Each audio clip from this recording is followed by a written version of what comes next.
एष सुरासुरमणुसिंहवन्दिदं घोदघायिकममलं प्रणमामि वर्धमानं तीर्थं धम्मस्य कर्तारं शेषे पुनतीर्थयरे ससौवसिद्धे विशुद्धसद्भावे समनेय नाणदंसन चरित तव विरियायारे ते ते सव्वे समगं पत्तेगमेव पत्तेगं वन्दामि अवर्तन्ते अर्हन्ते मानुषे खेत्ते किच्चारहन्ताणं सिद्धाणं दहनं गणहराणम् अज्जावयवगानं साहूनं चेदि सव्वेसिं तेसिं विशुद्धदंसन नानपहाणा समं समासेच उपसंपयामि सम्मं जतो निवाण संपत्ती। स्वाध्याय कक्ष संपेपर्यंत आपणा सर्वांना चतुर्विध आहाराचा त्याग असणार आहे। अंतिम शासनायक 1008 भगवान महावीर स्वामी की जय। द्वादशांग श्रुतदेवी की जय। प्रवचनसार ग्रंथ आपण बघतो आहे आणि चरणानुयोग चुलिका आपली सुरू आहे। त्याआधी आपण ज्ञान तत्व असणाऱ्या आत्म्याचं स्वरूप बघितलं आणि ज्ञेयरूप आत्म्याचं स्वरूप देखील यथार्थ रीतीने सर्व आयामांसहित आम्ही जाणलं। आत्म्यामध्ये गुणपर्याय कशा आहे, उत्पाद वे ध्रुवता कशा प्रकारे कथन केलेली आहे, या सर्वांचं सांगोपांग विवेचन ऐकल्यामुळे आमची श्रद्धा ही निर्मळ झालेली आहे आणि असा हा जो कुणी ज्ञाता आहे याला आता आत्मप्रतीची करण्याची अनिवार्य उत्सुकता जीवनात जागृत झालेली आहे। संसारापासून हा भयभीत आहे आणि असा हा व्यक्ती स्वयं जेव्हा आचार्य सांगतात की मी या अनुभूत मार्गाने आलेलो आहे, त्यांचं ते मार्गदर्शन पाहून हा भव्य जीव मुक्तीची अभिलाषा करतो आणि दीक्षार्थी बनतो। दीक्षा घेत असताना कशा प्रकारे तो स्वतःला प्रस्तुत करतो आचार्यांच्या समोर, कारण आचार्यांच्या समोर त्याला जाऊन दीक्षा घ्यायची आहे आणि त्याआधी तो कशा प्रकारे देव शास्त्र गुरूंचं मंगलाचरण पूर्वक स्तवन करतो। आत्मभान त्याच्या जीवनात आलेला आहे आणि तो या शुद्धोपयोगामध्ये लीन राहण्यासाठी अतिशय व्याकुळ झालेला आहे आणि असा हा जीव सर्व सांसारिक बंधनांना तोडून आता मुक्ती मार्गावर एकाकी विचरण करणार आहे। हे जे काही असं असीधारा व्रत आहे हे जीवनात तो अंगीकार करणार आहे।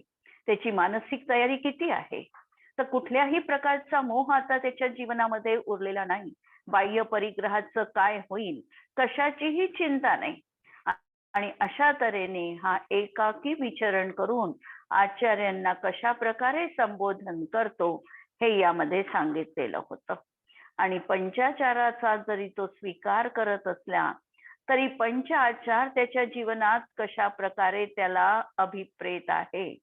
व्यवहाराच्या भूमिकेत त्याला जायचं नाही। निश्चय आत्मतत्व, अखंड आत्मतत्व त्याला अभिप्रेत आहे आणि म्हणून व्यवहाराच्या भूमिकेला तर तो प्रथमतः प्राप्त होईलही, कारण ते अनिवार्य आहे। पण कशासाठी, तर निश्चयाप्रत जाण्यासाठी। आणि म्हणून अशा प्रकारे ज्ञानाच्या बाबतीत, दर्शनाच्या बाबतीत त्यांनी स्वतःला असं संबोधन केलं। आचारांचं पालन करत आहे आणि करत असताना हे सांगितलं की हे जे 8 भेद सांगितलेले आहे दर्शनाचे किंवा ज्ञानाचे 8 भेद, हे 8 भेद माझ्या जीवनात तोपर्यंत विद्यमान मला हवे आहे जोपर्यंत मला शुद्ध आत्म्याची अनुभूती होत नाही किंवा मी शुद्ध आत्म्याला अशुद्धोपयोगात लीन होत नाही, तोपर्यंत ही व्यवहाराची भूमिका मला असणार आहे किंवा ती घ्यावी लागणार आहे।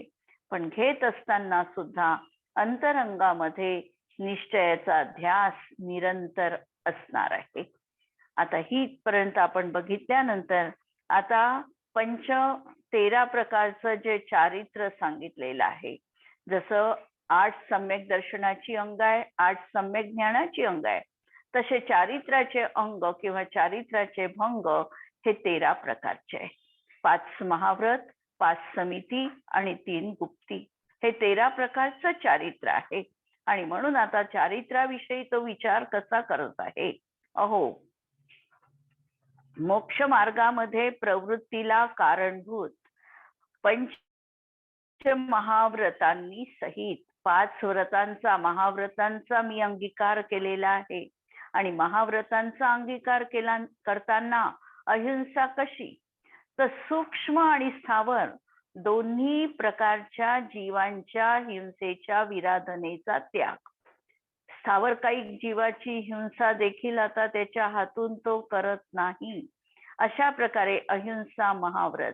सत्य महाव्रत, विपदी अपि सत्य, म्हणजे विपत्ती आली असताना सुद्धा असत्याचा जो सहारा घेत नाही, असं सत्य महाव्रत. पाणी आणि माती देखील कुणाला विचारल्याशिवाय जो ग्रहण करत नाही, असं अचौर्य महाव्रत. नंतर परिग्रहामध्ये तर सर्वच प्रकारच्या 24ही प्रकारच्या परिग्रहांपासून त्याग. आणि ब्रह्मचर्यामध्ये स्वस्त्रीचा देखील मन वचन काय पूर्वक त्याग त्याच्या जीवनात महाव्रतामध्ये आहे. असे 5 महाव्रत त्यांनी जीवनात स्वीकारलेले आहे. नंतर काय गुप्ती, वचन गुप्ती आणि मनोगुप्ती. गुप्ती आपण याचं स्वरूप बघितलेलं होतं की गुप्ती बघत असताना स्वतःच्या आत्मतत्वामध्ये स्थिरता रूप परिणती ही निश्चय गुप्ती आहे. आणि व्यवहार गुप्तीची भूमिका कशी असते, तर शरीराला अशुभ कार्यापासून वाचविणे काय गुप्ती, व्यवहार काय गुप्ती. खोटं न बोलणं ही वचन व्यवहार गुप्ती. आणि मनामध्ये शुभ चिंतन असणं ही मनोगुप्ती. आता याचंही आम्ही जर निश्चयाने बघितलं तर निश्चयाने निश्चल काया अशी ही निश्चय काय गुप्ती. मनामध्ये कुठल्याही तऱ्हेचा अंतर्जल्प सुद्धा नसणं ही निश्चय वचन गुप्ती. आणि मनामध्ये शुभ आणि अशुभ दोन्ही प्रकारच्या विकल्पांचा त्याग असणं ही निश्चय मनोगुप्ती असणार आहे. अशा तऱ्हेने ह्या 3 गुप्ती. आणि 5 समिती, इर्या समिती, भाषा समिती, एषणा समिती, आदान निक्षेपण समिती आणि प्रतिष्ठापन समिती. या 5ही समिती म्हणजे आत्मेची अप्रमत्त दशा आहे, सजग दशा आहे, सावधान दशा आहे. की चालण्यामधली सावधानता, नंतर बोलण्यामधली सावधानता, आहार करतानाची सावधानता, वस्तू ठेवताना घेताना असणारी सजगता आणि मलमूत्र विसर्जन करताना देखील प्रासूक जमीन बघणं ही प्रतिष्ठापना समिती. अशा तऱ्हेने हे चारित्राचार 13 प्रकारचे सांगितलेले आहे. आता यावर हा दीक्षार्थी असा विचार करतो की तू निश्चयाने शुद्ध आत्म्याचा कोणीही नाहीस हे मी जाणतो. शुद्ध आत्मतत्वामध्ये, अभेद आत्मतत्वामध्ये या सर्व भेदपरक दृष्टीचं कथन आहे. हा सगळा सद्भूत व्यवहार नयाचं प्रयोजन आहे. आणि शुद्ध निश्चय नयामध्ये व्यवहार नय हा कथनचित अकार्यकारी आहे. म्हणून या 13 प्रकारच्या चारित्र्यांचा आता त्याला काहीही प्रयोजन नाही असं म्हणत असताना ते शुद्धोपयोगामध्ये स्थित आहे. शुभोपयोगाच्या भूमिकेमध्ये हा चारित्र्य पाळण्याचा विकल्प जीवनात असतो. समितीचं पालन करू द्या, गुप्तीचं पालन करू द्या, 5 महाव्रतांचं पालन करू द्या. हा भाव 6व्या गुणस्थानामध्ये प्रमत्त संयत जीवनात असतो. जेव्हा अप्रमत्त दशा आहे, जेव्हा आत्मस्वरूपामध्ये ते तल्लीन आहे, तेव्हा अखंड आत्मेची चारित्र्य रूपाने ते अनुभूती घेत आहे. तिथेच रमणता आहे. आणि म्हणून हे व्यवहार चारित्र्य आता त्यांच्यासाठी काहीही अशा दृष्टीने उपयोगी राहिलेलं नाही, कारण त्यांची वरची भूमिका आहे. समयसार मध्ये यालाच म्हटलेलं आहे की श्रमणांच्या, खरे श्रमण शुद्धोपयोगी श्रमणांच्या जीवनामध्ये हे विषकुंभ म्हटल्या गेलेलं आहे. कारण वरची भूमिका आहे. आणि वरच्या भूमिकेला सोडून जेव्हा खालच्या भूमिकेवर एखाद्याला यावं लागतं.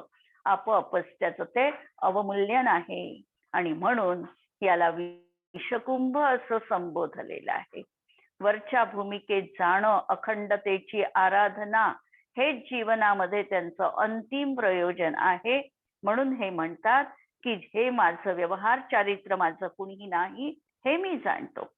तथापि तोपर्यंतच मी तुझा आश्रय घेतो जोपर्यंत तुझ्या प्रसादाने शुद्ध आत्मा प्राप्त करतो. आणि तरी देखील पहिल्या भूमिकेमध्ये हस्तावलंबन रूप जोपर्यंत स्थिरता साधत नाही तोपर्यंत या व्यवहार भूमिकेचा, व्यवहाराने प्रतिपादित केलेल्या धर्माचा देखील, चारित्र्याचा देखील अंगीकार करावा लागतो. पण निश्चयाने आत्मलीनता हे चारित्र्य इथे अभिप्रेत आहे.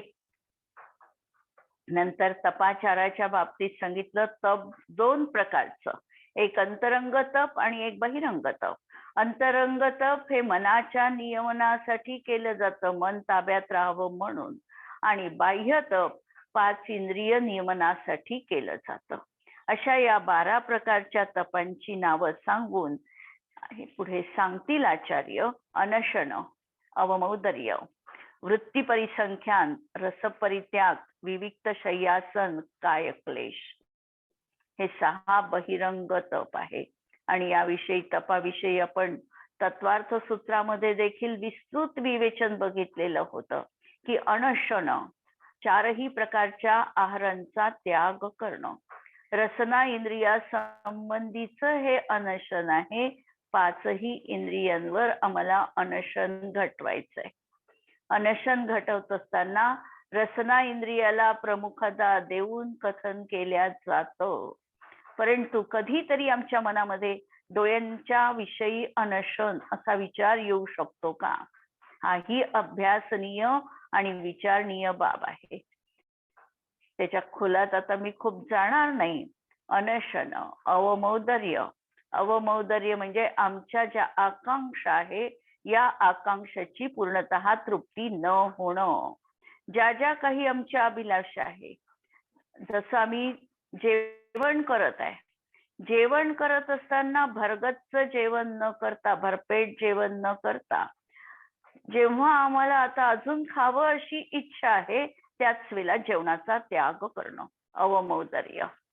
वृत्ती परिसंख्यान, आमच्या वृत्ती आम्हाला संक्षेपित करायच्या आहे, त्याच इंद्रियांपर्यंत वृत्तींचं संक्षेपीकरण करायचं आहे. म्हणजे जर जेवण हे आमचं पोटाचं कार्य आहे तर ते मनाने करायचं नाही. मनाने करायचं नाही म्हणजे विचार करायचा नाही खूप दिवसपर्यंत की आज मला हे करायचं, उद्या ते करायचं, परवा ते करायचं. एवढा लांब विचार करण्याची गरज नाही. आमच्या मनाने जेवण करणं आम्हाला टाळायचंय. पोटाचं जेवण आमचं 1 तासाचं असतं, पण मनाचं जेवण मात्र आमचं कितीही घंटे चालू शकतं. म्हणून ही वृत्तीचा संक्षेप करून ज्या इंद्रियाचं जे कार्य आहे ते त्याच्याच पर्यंत सीमित ठेवणे आणि नंतर विचार देखील न करणं हे झालं वृत्ती परिसंख्यान. रस परित्याग.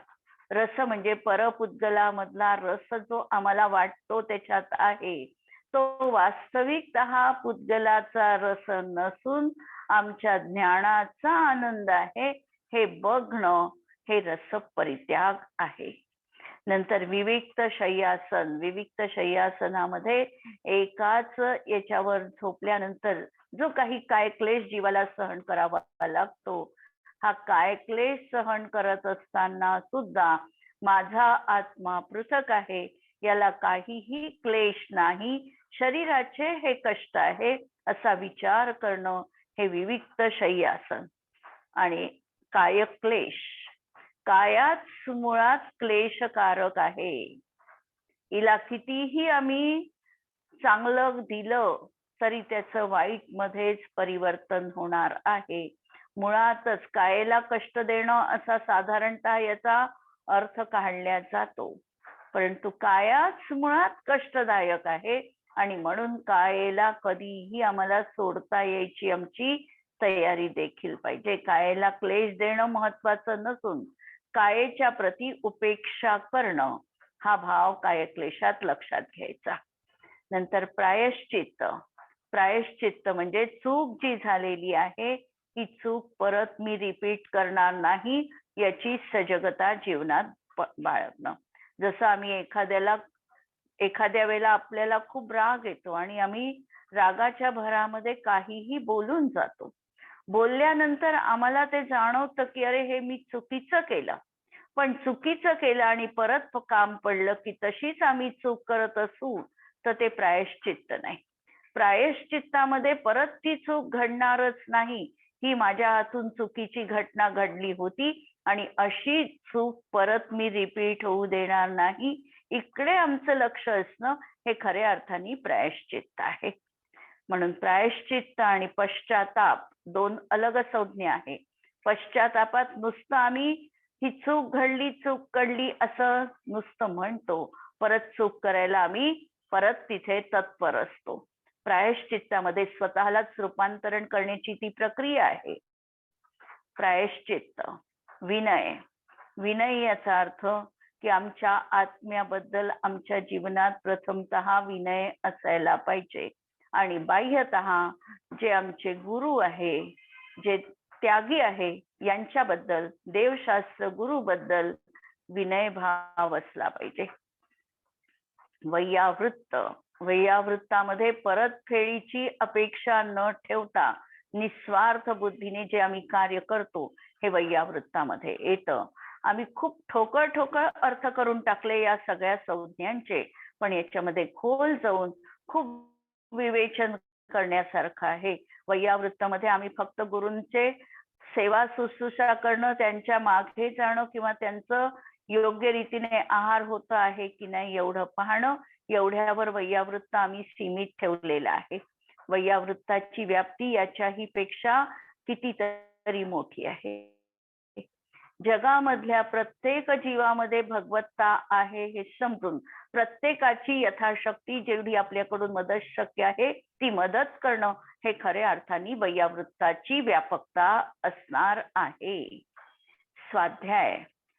स्वाध्यायामध्ये पुस्तक वाचणं हे जसं महत्वाचं आहे तसंच पुस्तक वाचल्यानंतर आमच्या मनामध्ये स्व आंदोलन होतं का, त्याच्याविषयी आम्हाला आत्मजागृती येते का, हा खऱ्या अर्थाने स्वाध्याय असणार आहे. विसर्ग. विसर्ग याचा अर्थ सोडायची तयारी. काहीही देह सोडायची आमची जी तयारी आहे ही त्या ठिकाणी महत्वाची आहे. आणि ध्यान.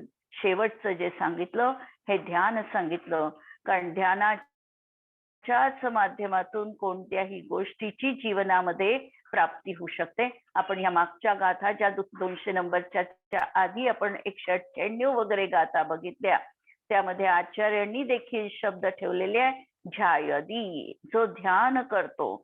ध्याता, धैर्य, ध्यान, ध्यानाचं फल, अशा प्रकारे हा ध्यान हा सर्वात उत्कृष्ट मार्ग आहे कोणत्याही गोष्टीच्या प्राप्तीचा. जर कोणतीही गोष्ट आम्हाला पाहिजे असेल तर त्या वस्तूचं ध्यान करायला सांगितलेलं आहे. जसं ध्यान आम्ही जीवनात करू तशी या वस्तूची ती प्राप्ती होते. म्हणून असं हे ध्यान आत्मतत्वाविषयी जेव्हा राहील तेव्हा आत्म्याची उपलब्धी जीवनात झालेली असेल. आत्म्याची उपलब्धी झालेली असेल हाही म्हणणं एक व्यवहार आहे, कारण आत्मा आम्ही स्वयं आहे आणि आमची उपलब्धी आम्हाला कशी होणार. परंतु जसं हातात कळसा आणि गावाला वळसा अशी आमची स्थिती असते, त्याप्रमाणे आत्मा माझा मीच आहे पण तोच कुठेतरी हरवला आहे आणि म्हणून या आत्म्याचं ध्यान करून आत्म्याची प्राप्ती करायची, हा भाव लक्षात घ्यायचा.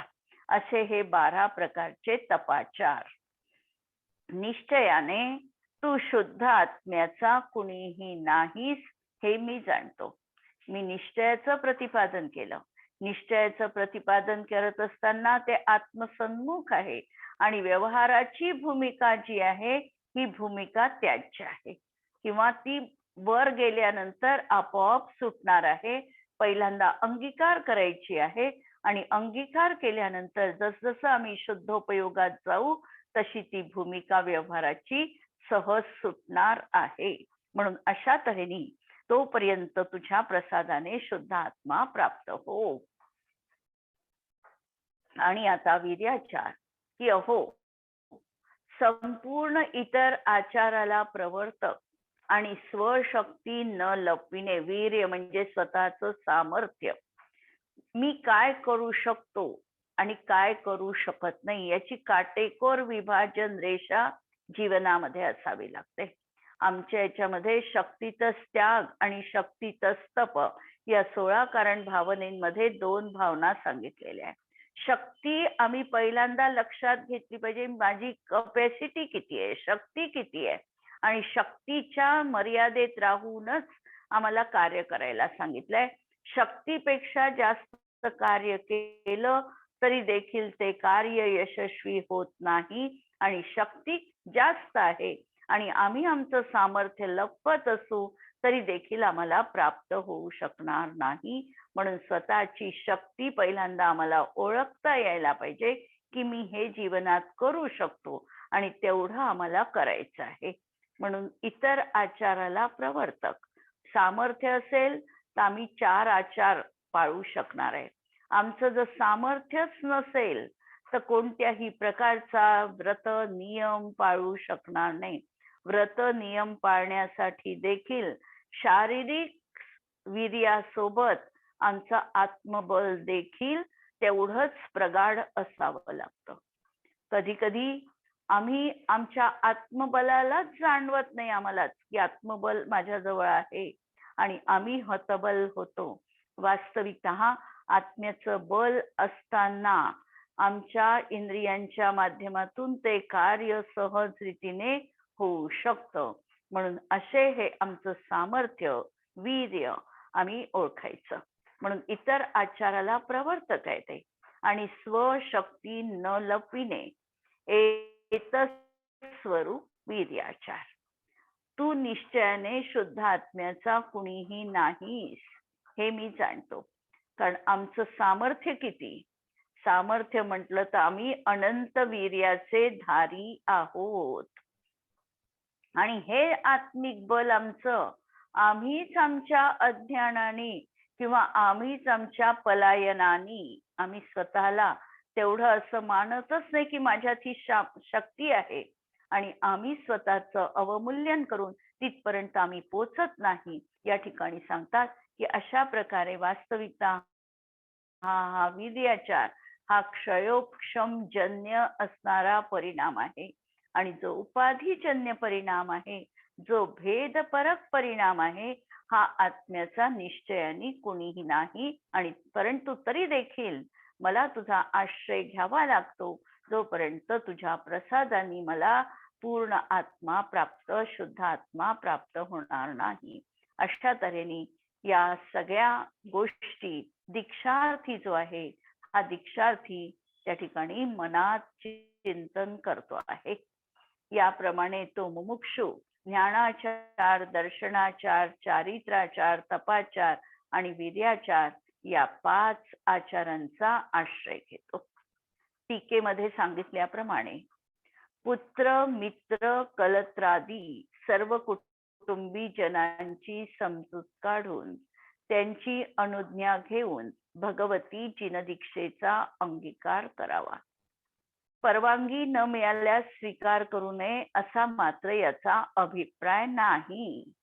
जर कुटुंबीजन कोणत्याही प्रकारे संमती देणार नाही तर मग मुनी होणे कदापि शक्य नाही. म्हणून त्यांना समजवून निरोप घेण्याचे नियमाने एकांतिक विधान नाही. तरीही त्या भावनेने सहजच असे बोल निघतात आणि ते वैराग्य प्रेरक वचन ऐकून जर त्यात कोणी मुमुक्षु असतील तर त्यांच्या ठिकाणीही वैराग्य जागृत होईल. जशी एक आमच्या आगमामध्ये कथा येते की राजा आहे आणि हा राजा असताना याला वैराग्याची प्राप्ती होते. वैराग्याची प्राप्ती त्याचा 8-9 वर्षाचा मुलगा आणि त्या मुलावर सर्व राज्यकारभार सोडवून हा दीक्षा घेण्यासाठी तत्पर होतो. मुलाला सांगतो की मी आता तुझ्यावर हा राज्यभार सोपवत आहे. राज्याचं काय होईल चिंता नाही, राज्यभार तुझ्यावर सोपवितो. तू तुझ्या मंत्र्यांच्या सल्ल्याने योग्य तऱ्हेने राज्यकारभार कर आणि आता मी मुनी बनण्यासाठी निघत आहे. हे ऐकल्यानंतर तो छोटा बालक एवढा वैराग्यप्रत असं वचन तो उच्चारतो. तो म्हणतो की तुम्ही हे जे वनवासात जात आहे किंवा मुनिपद धारण करत आहात आणि मला ही जी दीक्षा म्हणजे राजसिंहासन देत आहे, तर मला प्रथमतः एक सांगा की हे राजसिंहासन तुम्ही का सोडता आहे? ते चांगलं आहे? जर चांगलं आहे तर तुम्ही का सोडता? आणि जर ते वाईट आहे तर मला का देता? जर चांगलं आहे तर तुम्ही ते का सोडता आणि वनात का निघून जाता? आणि जर तुम्ही राजसिंहासन वाईट आहे, हे सगळं करणं निरर्थक आहे असं जर मानता आहे, तर ते मला का सोपवून जाता? आणि हे उद्गार ऐकल्यानंतर पिता आणि पुत्र दोन्हीही एकाच वेळेला दीक्षित होतात. अशी ही वैराग्य कथा पुराणांमध्ये याचं विस्तृत विवेचन आहे. तर असं हे सहज त्यांचं वैराग्यप्रद वचन ऐकून दुसऱ्याही जीवांच्या मनावर तशा प्रकारचा प्रेरणा त्यांना देखील मिळू शकते. जशी जंबूस्वामी ज्या वेळेला आपल्या राण्यांना कथा ऐकवत होते, रात्रभर त्यांनी कथा ऐकवल्या, कारण दुसऱ्या दिवशी ते दीक्षा घेऊन जाणार. सकाळी लग्नाच्या दुसऱ्याच दिवशी सकाळी दीक्षा घेऊन जाणार असं आईकडून त्यांनी कबूल करून घेतलेलं होतं. आईच्या इच्छेखातर लग्न केलं आणि लग्न केलं त्याच रात्री त्या पत्नींना आपल्या सगळ्या जवळ बोलावून त्यांनी एक एक कथा सांगायला सुरुवात केली. विद्युत कुमार चोर 500 शिष्यांसह चोरी करण्यासाठी तिथे बसलेला होता आणि तो पण रात्रभर त्या कथा ऐकत राहिला आणि त्याला देखील वैराग्य जागृत झालं. त्यांनी देखील आपल्या 500 चोरांसह दीक्षा धारण केलेली आहे. तर असं हे वैराग्यप्रद वचन ऐकून यदा कदाचित कुण्या जीवाच्या मनात वैराग्य देखील येऊ शकतं. तसे सम्यक दृष्टी जीवच भगवती जिनदीक्षेचा स्वीकार करतो. सम्यक समीचीन ज्ञान झालेलं आहे आणि अशामध्ये दीक्षा घेतल्याशिवाय खरंच सुख मिळत नाही, आत्मिक आनंद पूर्णतः मिळू शकत नाही. हा त्याच्या जीवनात एक विश्वास असल्यामुळे तो आता जिनदीक्षा घेण्यासाठी तत्पर झालेला आहे. सम्यक दृष्टी आपल्या स्वरूपाला जाणतो आणि अनुभवतो. तो सर्व व्यावहारिक परभावांपासून आपणाला पृथक जाणतो. स्वपरविवेक जागृत झाल्यापासूनच तो सर्व विभावांना हेय जाणतो. त्या स्वभावापासून वेगळे करत असतो. त्याने आपल्या ध्रुव चिन्मात्र स्वभावाचा अंगीकार केलेला आहे. तथापि पर्यायांमध्ये पूर्वबद्ध कर्मानुसार शक्तीच्या न्यूनतेमुळे किंचित राग असतो. जरी आता सगळं स्वीकारलेलं आहे तरी देखील अजूनही कधी कधी कुठे कुठे रागरूप परिणाम जीवनात असणार आहे. तो त्या विभाव परिणतीला पर अतएव हे तर जाणतोच. ती सर्व प्रकारे निर्मूल करण्यासाठी सर्व प्रकारे प्रयत्नांची पराकाष्ठाही करतो. परंतु रागाच्या भूमिकेमध्ये यथाक्रम गुणस्थानाच्या परिणतीप्रमाणे प्रथमतः आपल्या स्वभाव दृष्टीच्या सामर्थ्याने पुरुषार्थाने अशुभ परिणती सोडते आणि तदनंतर हळूहळू शुभ परिणती ही सुटते. गुणस्थानाची परिपाटी आणि गुणस्थानाचा क्रम, राग सुटण्याचा सम्यक दर्शन प्राप्त झालं. सम्यक दर्शन प्राप्त झालं त्याच समयात श्रद्धा समीचीन झाली, ज्ञानही समीचीन झालं आणि अनंतानुबंधी कषाय जे होते या कषाय जनित राग जीवनातला संपला. परंतु अजूनही अप्रत्याख्यानावरण प्रत्याख्यानावरण संज्वलन कषायांचा राग विद्यमान आहे. जसजशी याची मनोभूमी वर जाते, राग जसजसा घटत जातो, तसा तसा एक एक गुणस्थान चढत जातो.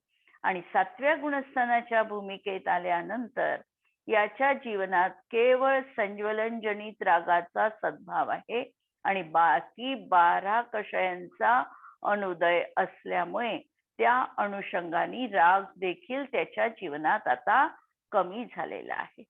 पण सोडत असताना पहिल्यांदा असुहादो विनिवित्ती सुहे पवित्ती अशा प्रकारचा व्यवहार चारित्राचा अंगीकार त्याला करावा लागतो.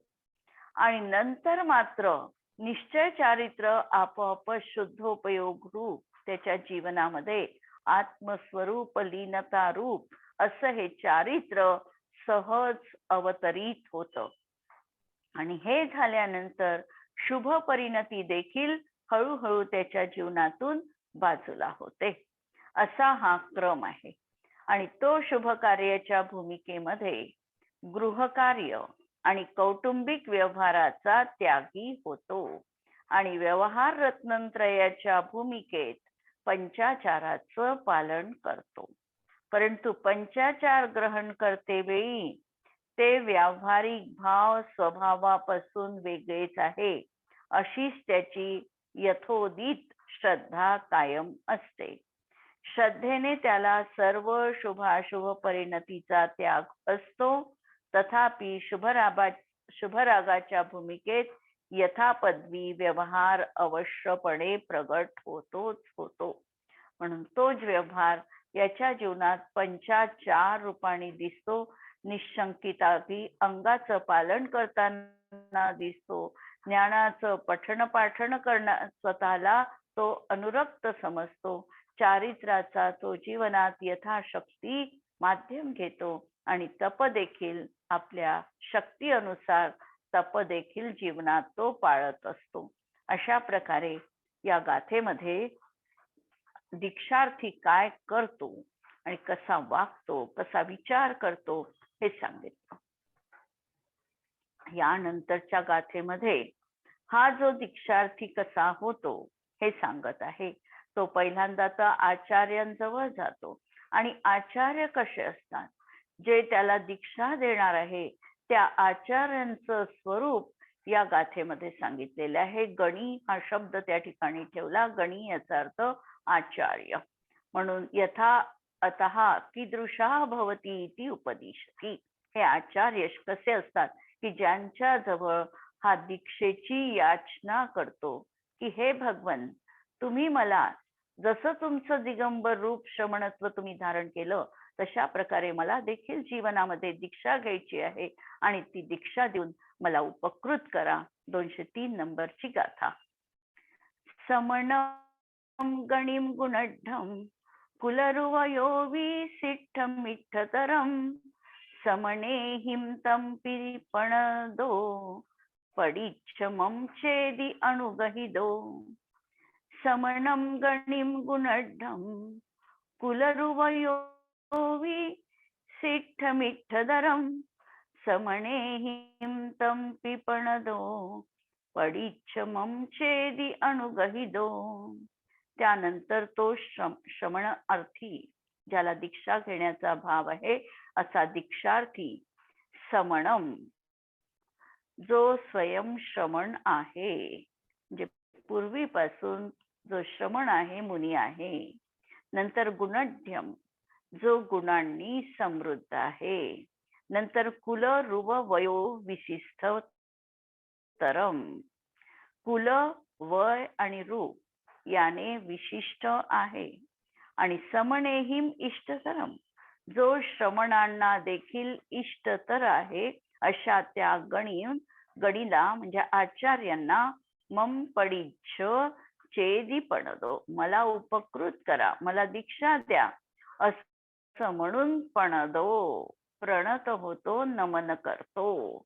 आणि अनुगहित, आणि त्या गणीकडून अनुगृहीत होतो. म्हणजे प्रथमतः आचार्य कसे असतात, जे दीक्षा देणारे आचार्य आहे त्यांच्याजवळ कशा प्रकारचे गुणधर्म असावे लागतात आचार्यांची व्याख्या बघताना आपण म्हणतो की जे स्वयं 5 आचाराचं पालन करतात आणि दुसऱ्या मुनींकडून पालन करवून घेतात त्यांना आचार्य परमेष्ठी म्हणतात.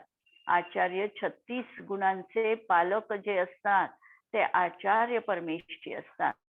यामध्ये आचार्यांची काही वैशिष्ट्ये या ठिकाणी सांगितलेली आहे जे स्वतःचे श्रमण आहेत. म्हणजे 5 आचारांचं जे स्वयं पालन करून करतातच करतात, परंतु त्यांच्याजवळ दुसऱ्याची योग्यता ओळखून दुसरे देखील कशा प्रकारे पालन करतील किंवा त्यांच्यामध्ये जर काही दोष आला, शिथिलाचार आला, तर त्यांना कसं उपस्थापित करायचं, त्यांना कशा प्रकारे प्रायश्चित्त देऊन स्थिर करायचं, ही कला देखील त्यांच्या जीवनात त्यांना असते. म्हणून अशा प्रकारचे श्रमण आणि गुणांनी जे समृद्ध आहे, कुल, वय आणि रूप यांनी विशिष्ट आहे असे गणी आणि सर्व इष्टतर आहे, म्हणजे जे आम्हाला हवेसे वाटतात असे हे श्रमण आहे. आणि ते श्रमण या श्रमणार्थीला, दीक्षार्थीला दीक्षा देऊन अनुगृहीत करतात. उद्याला आपण हा भाव पाहू. जिनवाणी के ज्ञान ते सूझे लोकालोक, सोजिनवाणी मस्तक नमो सदा देत हूँ घोक. नमो अरिहंताणम नमो सिद्धाणम नमो आयरियाणम नमो वज्रायाणम नमो लोये सवसाहुणम. सर्वांना जय जिनेंद्र.